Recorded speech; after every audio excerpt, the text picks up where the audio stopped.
गरीबी इत जे ना करावे, आपन लोगवा भी पीछा छोड़ावे।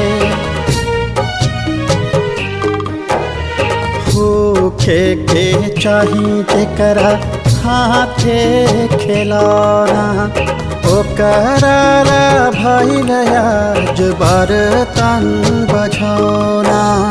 जेकरा मिलल तबो महल के सुखवा, लगे नहीं के कौड़ी अधेला अधेला अधेला।